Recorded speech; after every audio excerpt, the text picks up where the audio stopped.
Good morning, everyone. It is 10:15 here Eastern Standard Time, but Lord knows what time it is where Jesse Schule is right now. I think he's actually into Sunday morning, I think. But this is the Saturday morning sports betting show powered by Predictive Playbook TV. And I have Chris Wallace with me up there in the upper right-hand corner. And I should put our names up there after a little bit here. The first break, I'll do that. He's a former beat writer for the New Jersey Devils. The guy knows hockey like nobody's business. I mean, he's the go-to guy for NHL hockey, and he's also pretty darn good in college football and NFL. In the lower right-hand corner, we have our good SEC expert, LSU guru, I would say. We don't always agree with him, though, do we, Jesse? But he is very astute sports bettor. Welcome to the show, Chad. And then my good friend and pal, Jesse Schule. And I will do my best not to go against every single pick you say today. But speaking of which, let's start off right away with a game here, Minnesota-Penn State. And when we're done Minnesota-Penn State, we're going to bring on Lady D for her free pick, which I'm sure you want to stick around and hear this one. I know what it is, and I absolutely love the play. But Minnesota, Minnesota-Penn State is what we're going to talk about first.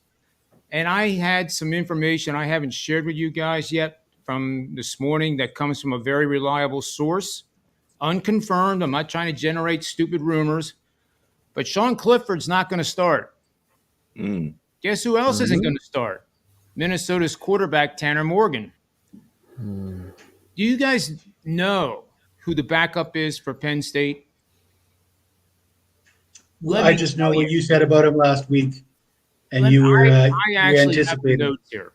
And a lot of this comes from my good friend and pal over at ourlads.com. If you need info on draft type of graphics or roster depth, that site is just tremendous. So let's see here. He appeared in 4 games so far this season, completing 12 of 19 passes for 163 yards, 2 touchdowns. Now, this guy is from a town near Columbus, Ohio. So I don't know how in the world he avoided being an Ohio State Buckeye player, because he's rated as a 5-star prospect by 24/7 Sports and On3, and a 4-star recruit by ESPN and Rivals. Rated the top quarterback prospect in the country and the number 3 overall prospect by 24/7 Sports. That's all positions. Named the 2021 Ohio Prep Sports Writer Association Mr. Football, State Offensive Player of the Year, Max Prep's Ohio Player of the Year, and a first-team All-State selection in Division I. Selected Greater Cleveland Conference Offensive Player of the Year, Ohio Prep Sports Writer Association, Northeast Ohio, Inland District Division I Offensive Player of the Year, and I can go on and on and on. He completed 305 of 511 passes for 60%, 4,444 yards, and 48 passing touchdowns his senior year, sending Medina County records for yards and touchdowns. Sounds like he sucks. Y'all are done. No, Goose is cooked. So I think he's the best player on the field. Maybe. Isn't it a whiteout game? Sean Clifford is a good quarterback. He has 6 years of playing experience. He's a leader, a definite leader on and off the field. Can't say enough good things about him. But I'm telling you, the times that I've seen this guy play, his arm it's a howitzer, and he's accurate, and if he starts scrambling, you're going to see this if he plays. There'll be a defensive tackle wrapped up around the bottom of his legs, and he'll pull out of it much like Jalen Hurts did when he was at Alabama and Oklahoma. It's incredible. Anyway, I got fired up about this young man, and I do hope we see him in action for more than just a few plays or a few series. But let's go around the horn, starting with Chris, and see what he has, if anything, on this Minnesota Golden Gophers Nittany Lions matchup. To be honest, I mean, look, Minnesota hasn't been the same since Ibrahim got hurt a few weeks ago. It's there was hope. I even had him in my Heisman odds as sort of a dark horse type of guy, and it just for some reason he and Minnesota have just not looked the same since. Now, obviously, Penn State got throttled 8 ways to Sunday last week in the second half, which you could not see coming. At halftime, I watched Michigan stumble around, get that late field goal at the end of the first half, and kind of thought, well, you know what? It's going to be pretty close in the second half. And it wasn't. It wasn't at all. They're completely dead wrong. So, you figure Penn State's going to bounce back. They're going to take their frustrations out. And this should be not necessarily a routine Penn State win, but they should be able to cover today. Yep, that's good stuff. And let's move over to Chad now. We'll go down the lower right-hand corner. He may not have anything on this game. The line has been funny to me all week. It was 4, and now it has started to steam a little bit this morning. I haven't looked in the last 2 hours, but I think this will go off at 6.5, 7 by the time we get to game time. And, LSU at night is one of the best venues on the planet. But it's a whiteout in Penn State tonight. Yeah. So what do you think? That's what I was gonna ask you, because I thought that's what I heard, that it was that this was a whiteout game, and I mean that's a crazy atmosphere, and I don't know, I tend to agree. I think as the spread moves up, it gets a little less tantalizing, But I definitely like Penn State straight up in this game, and that spread, if you can tease it down a little bit, or at least go hunt around, shop around, and find a good number. Get yourself that extra half a point if you can. So you're at 6.5 instead of 7, or 5.5 instead of 6. But yeah, I like Penn State in this game. Jesse Schule, you're up to tell us who you like. Well, I did have a big play on Penn State at Michigan +7 last week. I did too. After watching Michigan run over them, I was a little bit disheartened, but I do like to bet on teams coming off their worst performance of the season. Like Chris said, you expect them to bounce back. But then when I heard there was questions whether Morgan was going to play for Minnesota and whether or not Clifford was going to play, I did hear earlier in the week that he was a little banged up. I decided just to stay off this game because it's difficult as a handicapper. Your clients want the pick. Your clients do not want the picks on Saturday morning. They want them in the middle of the week. And if we don't know who's playing, it's difficult for me to do that. Like you guys, I think I'm going to be on board with what you guys said. Whiteout conditions. The line was pretty favorable as of this morning. You'd expect Penn State to come back with a win here.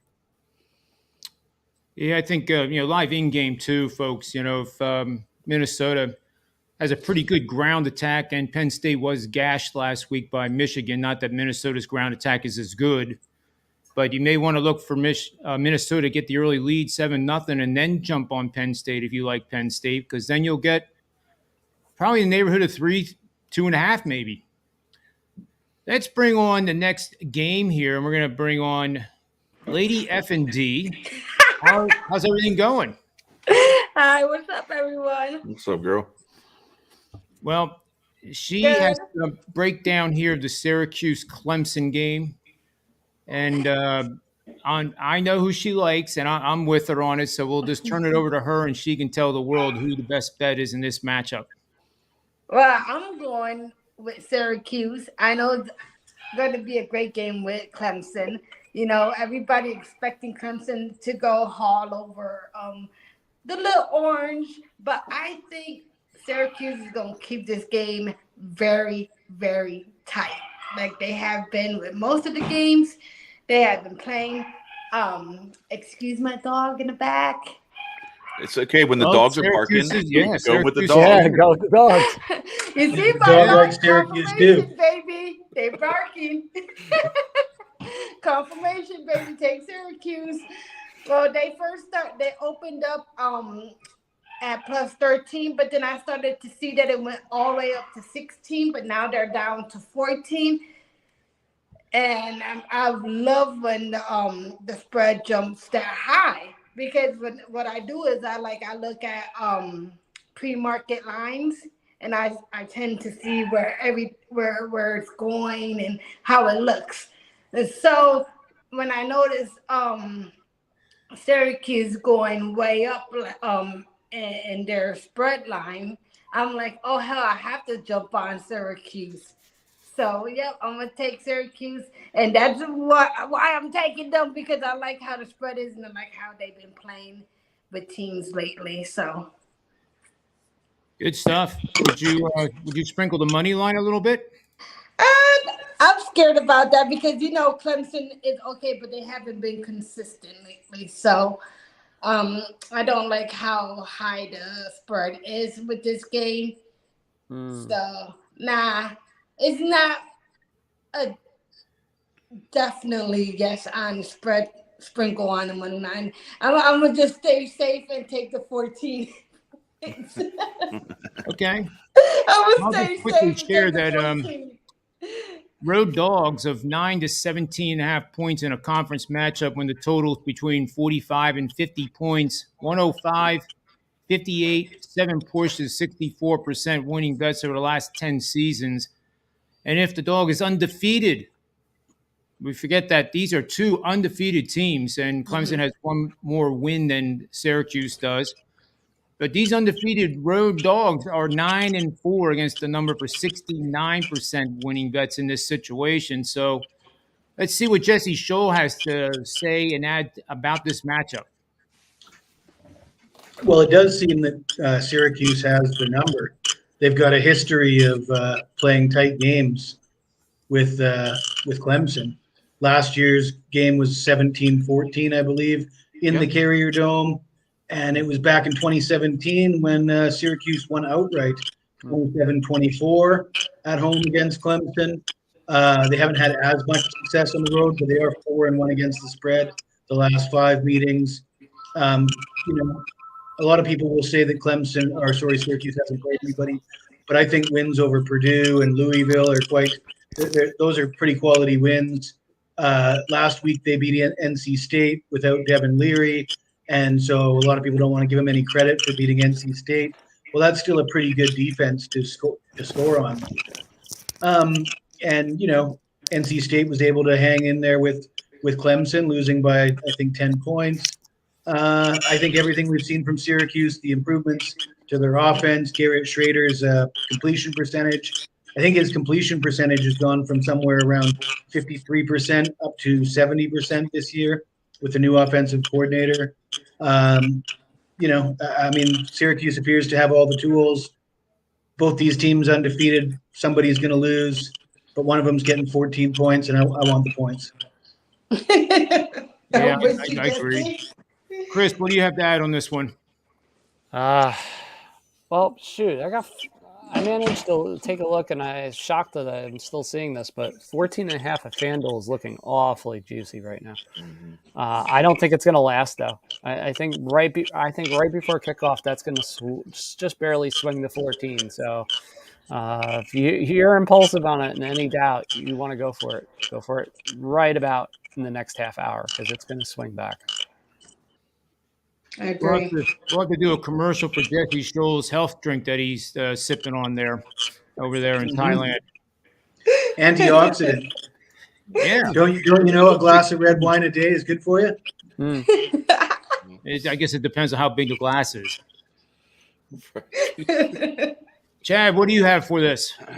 So I tend to agree. Like the points is just too much to ask. I definitely I like Clemson to win this game outright, but I do like Syracuse to keep it close. The one concern I do have, this is one of the things I mentioned when we were talking about this before the show, is that Clemson has this tendency to be sort of Jekyll and Hyde, even when they're really good, where they will play some close games against teams that they have no business playing close games against, and then they'll blow out somebody who you think actually has a chance. Like they'll show some signs of weakness and vulnerability, and then when the chips hit the table and it's a big game like this, they can possibly run away from them. I would almost like Syracuse better if Syracuse had like a couple of losses and they were unranked. It's just Clemson has this way of rising to the occasion. So I am a little bit concerned about it, but like 14.5, I just went ahead and hit that when Chris said, told us about the line being 14.5 on FanDuel. I went ahead and hit that with a small bet just because I can't pass that number up. That's all I got to do is stay within a couple of touchdowns and we're good. So let's get it. Let's get it, Orange. And shout out to Jordan Capozzi out there. I'll be rooting for him and his guys today for sure. Yeah, and for those that don't know Jordan, he appears on this show, but he can't when Syracuse is playing at noon because he's an executive producer at ESPN Syracuse, and I am lucky enough and fortunate enough to appear on that show every Friday at 1:30 to rap with those guys, and it's a lot of fun, All right, let's move over to another big-time game here. Let's go out west here. UCLA get no respect, at least in my opinion, going up against Oregon as a 6.5-point dog. This line's been all over the map. Yeah.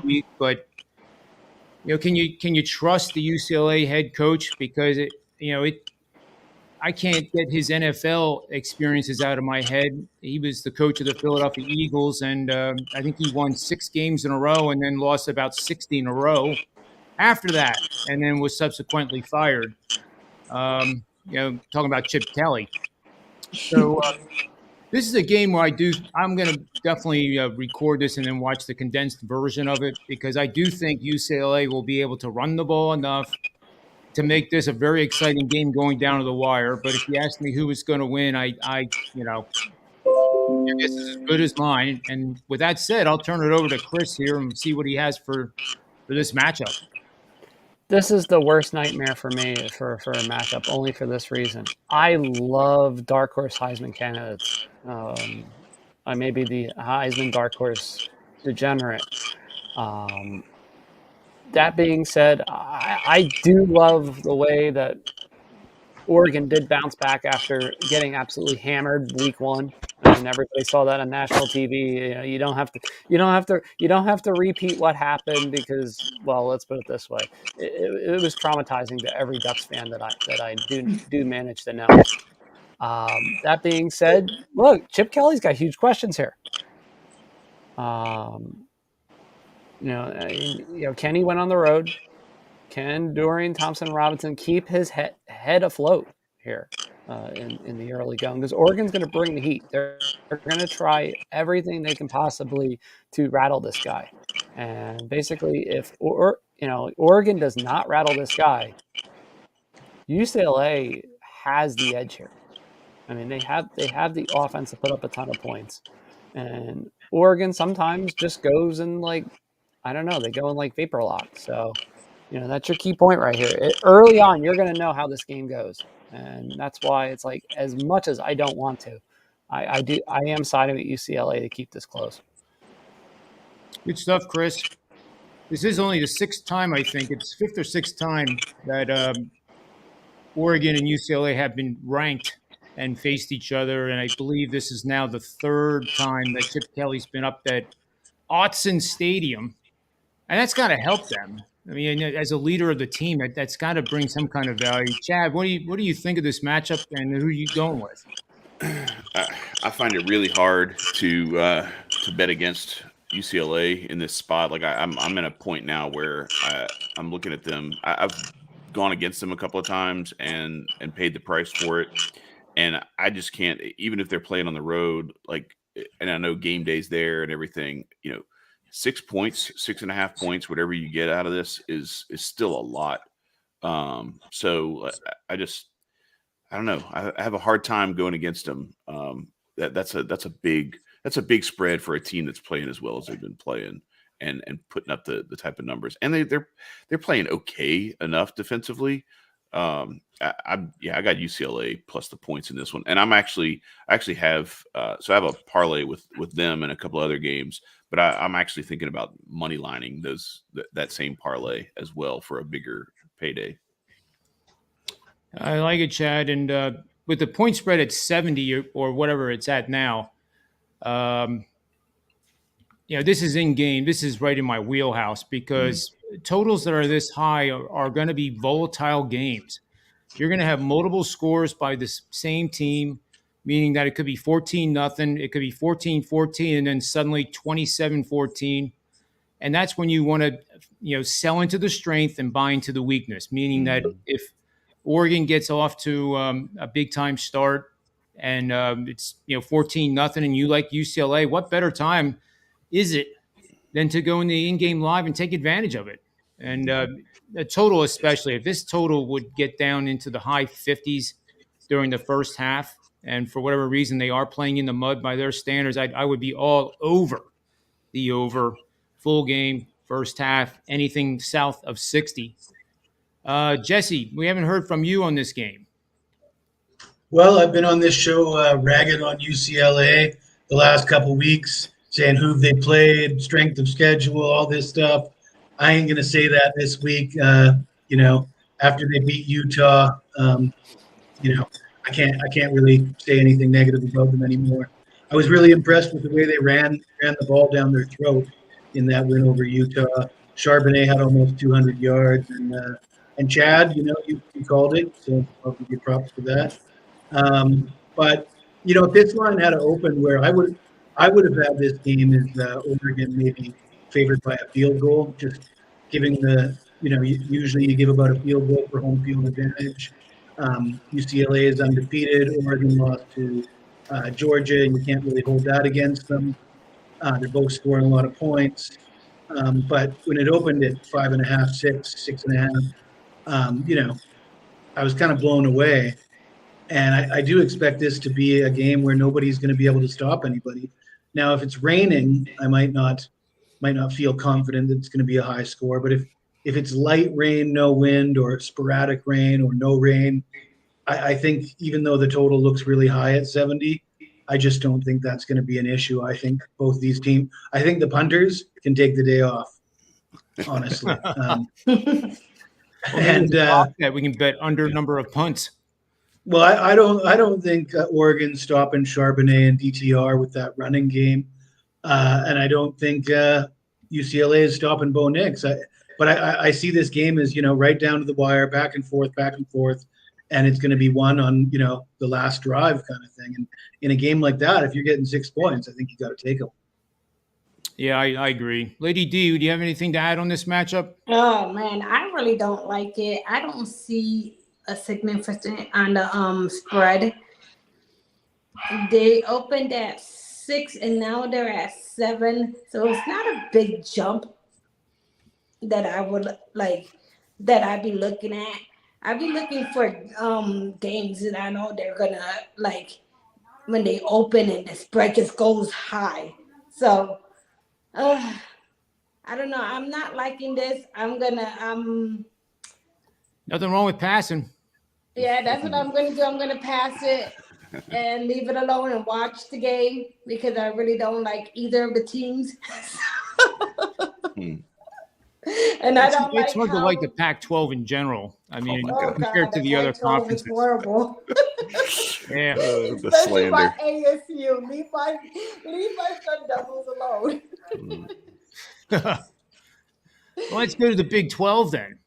We have the Texas Longhorns taking on the Oklahoma State Cowboys in an interesting matchup, interesting line. Total here opened at 64.5, now down to 60.5. Any game going on in Texas, as you guys and gals know, weather is a big factor here with winds that are going to significantly impact any quarterback's ability to throw the ball. I traditionally view line movements in totals when they start coming down because there's supposed to be a blizzard in Kansas or something. I go contrarian into it, and it works out really, really well, believe it or not, especially in the NFL. You don't get moves that you used to like 10 years ago in the NFL, but if you fade those weather-related price movements, I think you do pretty well. But anyway, Texas comes into this a 6-point favorite over Oklahoma State. I kind of lean in Oklahoma State here, but I know some of you guys probably have a much stronger lean than I do. So let's start with Jesse here and see what he's got in this Big 12 showdown. I can't touch it, John. The rumor I heard was Spencer Saunders was really banged up in the end of the last game, and I don't know if they've had any announcements yet, but if he's playing, he's probably playing at way less than 100%. And, not knowing how good he's going to be, how healthy he's going to be, it's, that kind of uncertainty, the way the line's set up, I don't really have any interest in being on the side in this game. Chad, anything? Yeah, I mean, that's an interesting angle on it that could play a huge role in it. But I don't know. I look at this and I go back and I look at the history of Mike Gundy, home game in conference, big matchup, and you're a 6-point home dog. I'm still gonna hit that. I made it. That's one of the games that's part of my parlay. It's Oklahoma State +6, UCLA +6, and then I have TCU -3.5 as that parlay. I'm still gonna leave this one in there and take my chances. The quarterback issue could loom big, but I'm going with what I've seen out of Mike Gundy.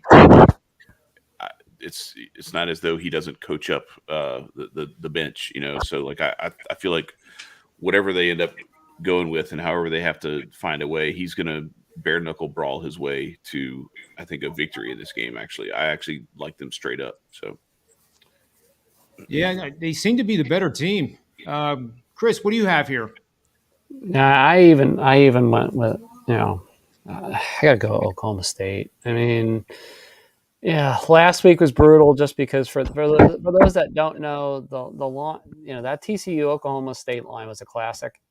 It wobbled between about 2.5 and 4 all week, and it's like if you were on the right side of it, you were jumping up for joy. And unfortunately, for those that don't know, we did the gambling.com staff picks. Laughably, I hit it at the better number on Saturday and won, but because we had it early in the week, I lost. So where it counts, where everybody sees it on the glory of the screen, no.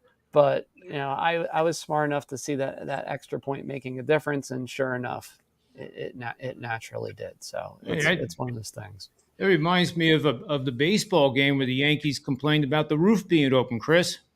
Yep. Preventing a home run. That's classic Yankees. And I'm segueing here just for a second. Do you know that the Commissioner of Baseball determines the home stadium's right to have it open or closed? No. I mean, you can't even open your roof without the permission of the man. Can you imagine if that was Roger Goodell making decisions? Holy moly, he'd have to consult every single owner, a panel of lawyers, and the game would be postponed for a week. Mm-hmm. They don't need all that. He has a tough job. I shouldn't be critical. They don't need all that. They got referees looking the other way when quarterbacks get hit in the face with a helmet, but then they have Tom Brady gets just kind of like tickled and rolled to the ground, and they're like, "Oh, that's it, 15 yards." Well, roughing the passer because that guy fell on him. Like, come on, man. Tom is going through an awful lot now, Chad. We have to give him a little bit of break on the field of play. Throwing iPads. Be and nice everything. to him. Make sure the balls are inflated properly. I mean, that's very important. His balls are inflated properly. Hey-o. Lady D, what do you have in this matchup with Oklahoma State and Texas? I am rolling with you guys. I'm taking Oklahoma State as well. They're at home. Texas has been on that really tight game scoring type of team lately. And I love the Longhorns too. So don't get me wrong. I love the Longhorns. My husband is a big Longhorn fan. So this is going to be great to see these two teams, especially Oklahoma State. They covered, well, like Chris said, if you had the right number, you hit it. I know I had them last week as well. So I'm going to go take them again, especially at home. This is going to be a great game. I'm going to take them to 6 because right now it looks like it's +5.5. I'm gonna buy the half a point and take them at the 6 with y'all guys. I'm jumping with y'all on that. Yeah, that's an important number. That's a good move. And on Oklahoma State. So even it's like probably what 1%, 2% juice, like what it's gonna be like 115. In some places probably 120.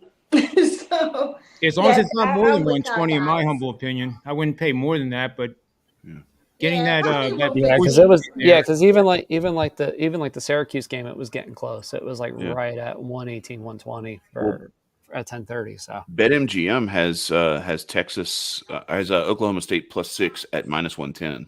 I'm just throwing that out there. So I'm gonna have to Nice. go on my FanDuel. I That's gotta what look shopping at for Bet lines is all Rivers about, too. guys. yep. and I'm looking at FanDuel right now to see what not FanDuel, DraftKings to see what they got it at. That's why there's But yeah, when I saw that, Oscars I and was, DJs. Come to think of it, right? Price Mhm. checks. Yep, Yeah, always. No, that was Kmart. Was the price check? I think. Oh yeah, where they would match, they would do price Yeah. matching. Yeah. I like And they're to no longer go in business, so that between. didn't work so well. I like to go check the odds on Bet Rivers, MGM, FanDuel, Caesars, my offshore account. Right. Let's go to one more college game, and then we'll do an NFL, or maybe NFL. We can include in our roundtable of best bets here to conclude the show. But I know it wouldn't be a show if we didn't talk about Mississippi taking on LSU. Oh gosh, here we go. And we got to let Chad lead off here. See, I even put the TCU Kansas State game in there just because I didn't want to talk about the LSU game. Like I hate us in this spot. Like I want so bad. Like I think we can win this game. I want us to win this game so bad, but like the line is so close that I'm like I can't not bet Ole Miss. Like the fact that Ole Miss isn't favored in this game scares the shit out of me. Right. I don't understand how we have been playing better, and Jaden Daniels is starting to. He had that players only meeting a couple of weeks ago, and Brian Kelly challenged him to take more risks and to be more aggressive, throwing the ball downfield. And you saw like he answered the bell with 3 rushing touchdowns and 3 passing touchdowns this past week against Florida in the Swamp. With a really big victory, and they had that game in hand. It was I think it was 42-21 there for a minute, and then they had to close it out late, but because Florida made a little run.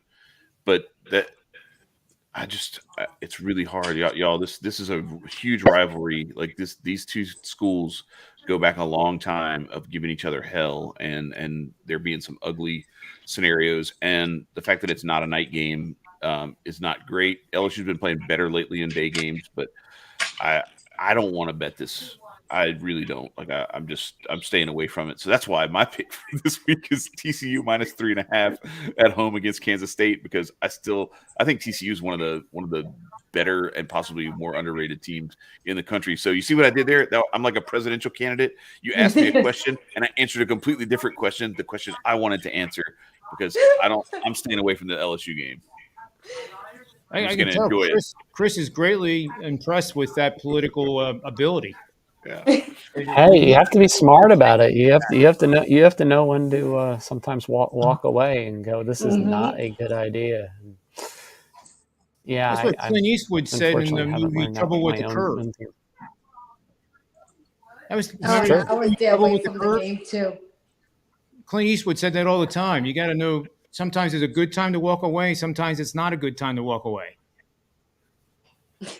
Which confused the heck out of me because I never knew when to walk away or stay. He says stay. Know when to fold them. Know when to walk away. Know when to run. It's one of the worst poker songs ever. You always count your money while you're sitting at the table. Otherwise, how do you know how to play the pot odds? You don't know how much is in your stack. You know what I mean? How can you play poker not knowing the size of your stack? That's just retarded. Anyway. We should definitely have our own movie then. Version. I think that's a life metaphor, Chad. You never count your money when you're sitting at the table is a life metaphor. Can you imagine Phil Hellmuth giving crap to Negreanu because Negreanu's sitting there counting his chips? Well, actually, Negreanu doesn't have to count them. He just looks. Oh, jeez. Okay, so check it out. I gotta go. I just got a Okay. text from my son's coach. I have to coach the game today, so I'm not just bringing my son to his game. I'm coaching. So God's coaching today. good morning. Best of luck. Yeah. Best of luck. Your best bet is TCU, right? Before you get going. Actually, my best bet is yeah. I would go with that because now that we know about Oklahoma State and their quarterback situation, I wouldn't make that my best bet. But yeah, TCU -3.5. That's my go-to right there.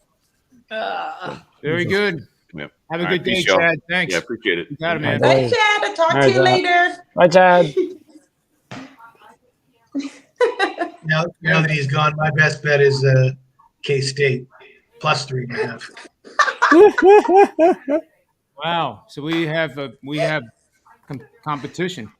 Actually, that's not my official best bet, but I'm certainly K-State is where I'm going with that game. Oh my God, I was gonna say the same thing too. Just like I'm going with Kansas State too.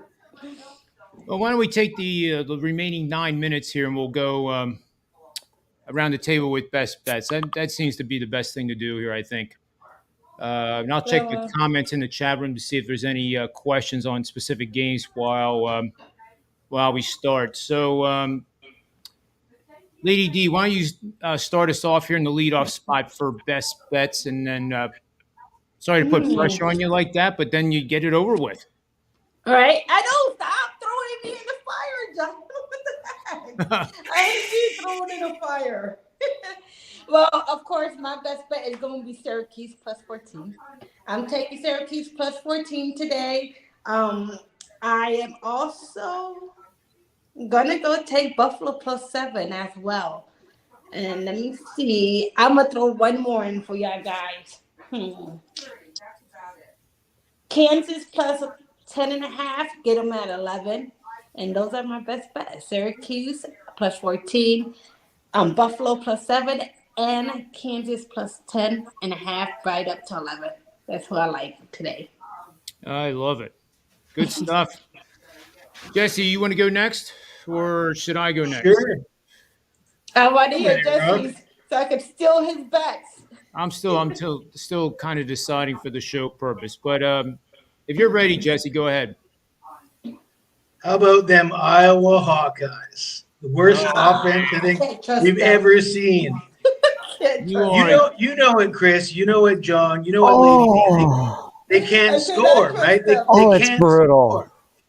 They can't score. But you know what? When you say a team can't do something, when you say a quarterback can't do something, when you say a running back can't do something, an offensive line can't do something, they usually figure it out and do just a little bit of something. I think that they're due for some regression to the mean. And when I say score, I mean like maybe a dozen. But the total, I think it was 39.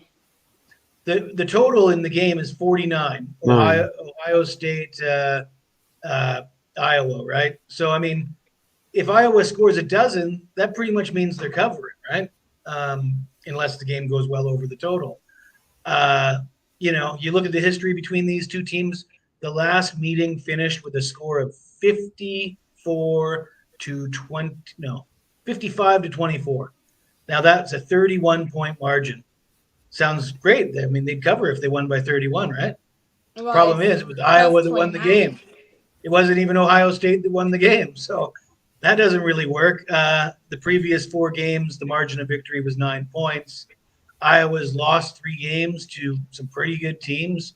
Maybe you didn't think they were good teams at the time, but they lost to Iowa State. That Iowa State team just came close to upsetting Texas, which is a top 10 ranked team. They lost to that Michigan team that just drug John's Penn State Nittany Lions last week. And they lost to a very, very strong Illinois team. They can't score. They're terrible. But 30 points is a big number. It's a big bloody number for a team that can play defense. They can really – and their defense can score. They're that good, And is Ohio State going to beat them by 30? Maybe, but I'll take the 30 points. Okay, I like that confidence on Iowa. What kind of odds would you give me, Jesse? Sure, if I said they'll win by, they'll cover the spread by 30. Ooh. So they win by 60? Yeah. Well, that's some pretty good odds. I mean, I'll put up a steak to your pizza. Pizza versus steak. Well, yeah, I guess we could do that. Maybe not 60, but I don't you think this is my question to you. The media has been all over Ohio State because they haven't played anybody. They look at teams that they played that were supposed to be pretty good at the time they played them, and now they're discounting it. And they still, I think they're the number one team in the country, hands down. And it's not their fault that they haven't played anybody based on how the media interprets anybody. So I'm just wondering, do you think that puts a little bad taste in their mouth and doesn't matter who it's going to be anymore, and they're just going to rack up the yards and the points? And I mean, does anybody rack up the yards and the points against Iowa though? Really, ever? Even I mean, that's true. This Iowa team knows how to play defense, and when I gave the breakdown on why I'm taking the 30 points, I didn't say anything negative about Ohio State. I'm not saying they may well be the number one team in the country, but I wouldn't bet on Alabama to beat Iowa by 30 points. I wouldn't bet on Georgia to beat Iowa by 30 points. I just, I think this Iowa team's capable of slowing a game down, making it dirty, and hanging around, at least losing by less than 30. I mean, I don't remember the last time they lost by 30 plus points. Do you? It's been a while. I don't know. That's a good question. I guess I should have had the answer to that before I asked the question. I mean, they play ranked teams in the Big Ten every year, and they never get skull drug. Right. No, that's true. I don't Good know. coach. Wait, I got one. All right, Chris, take over for your bet. Here we go. The last time Iowa lost by more than 30 points in a game was none other than last year's Big Ten championship game against Michigan, where they got absolutely hammered 42-3.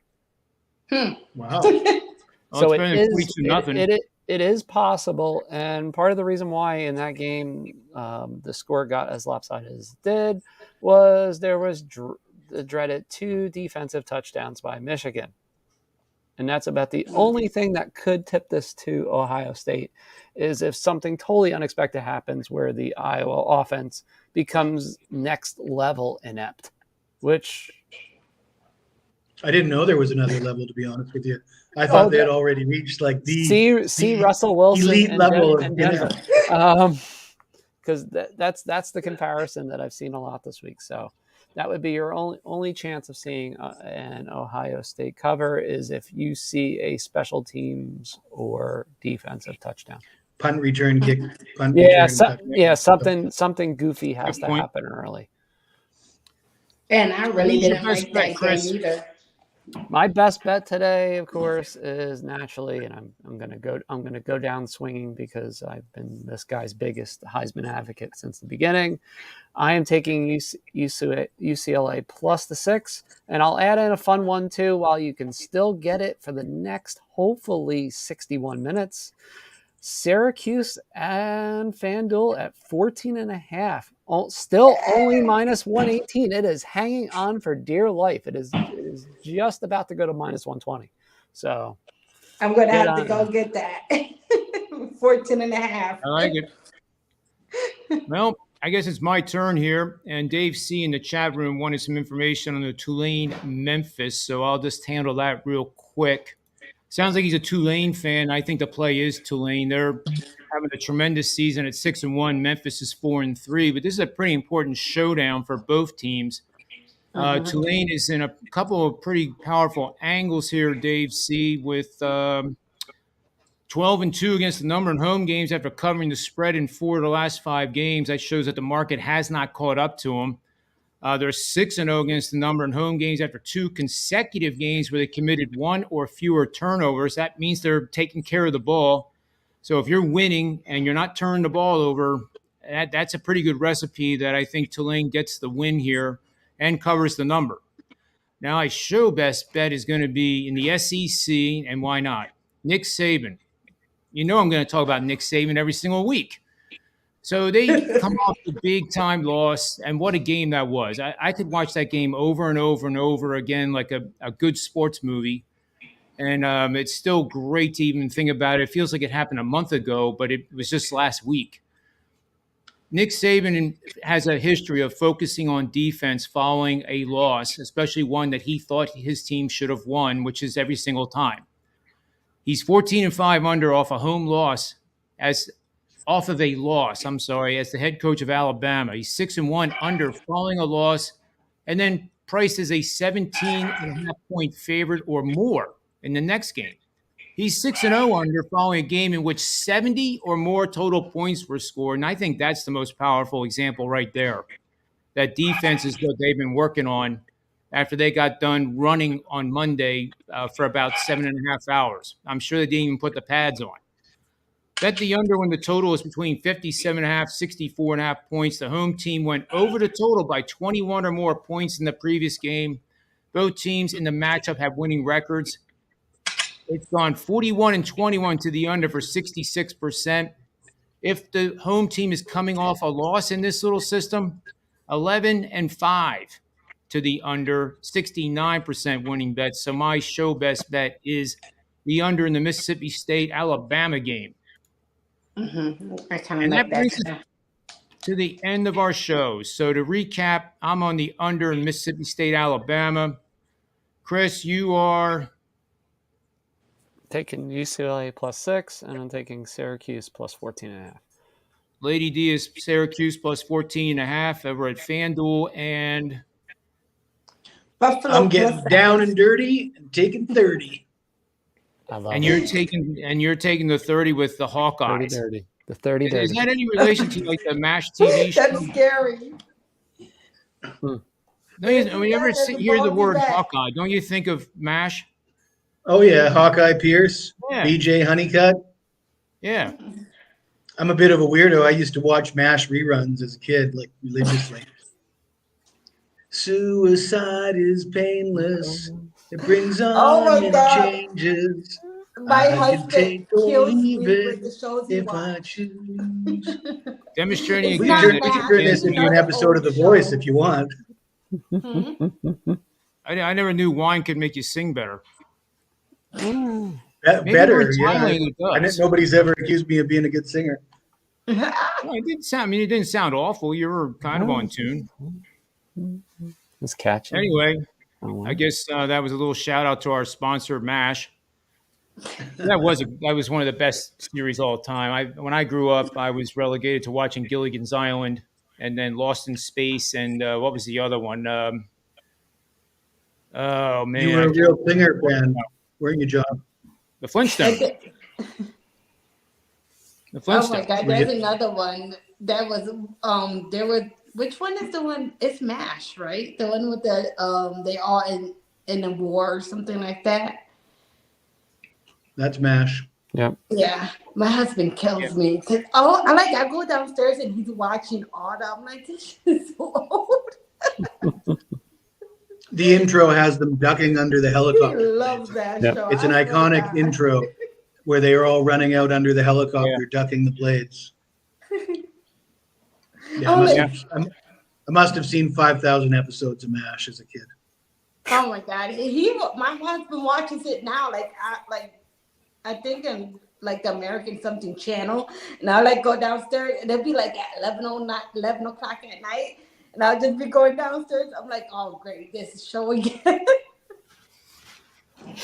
Well, anyway, I guess that'll conclude our Saturday morning sports betting show. So hopefully we gave out some good information for the people watching. You can do what you want with it. We're not, this is not force feeding you. We're trying to give you the best betting intelligence to hopefully put a little bit more cabbage in your pockets. That's what this is all about, the exchange of information and getting better through others' knowledge. It's pretty cool stuff. Even though I don't go extents like y'all do. Yeah. So I thanks just for your like, hey, time, this is what I everyone. like.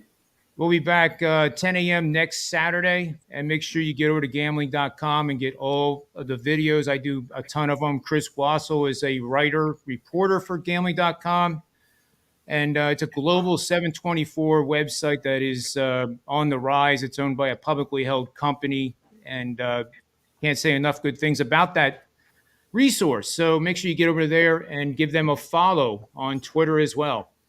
So, folks, until next Saturday, good luck with your bets. And Jesse Schule, you take us out of here. You guys know the rules. Bet with your head and never over it. And may all the wins be yours. Well done.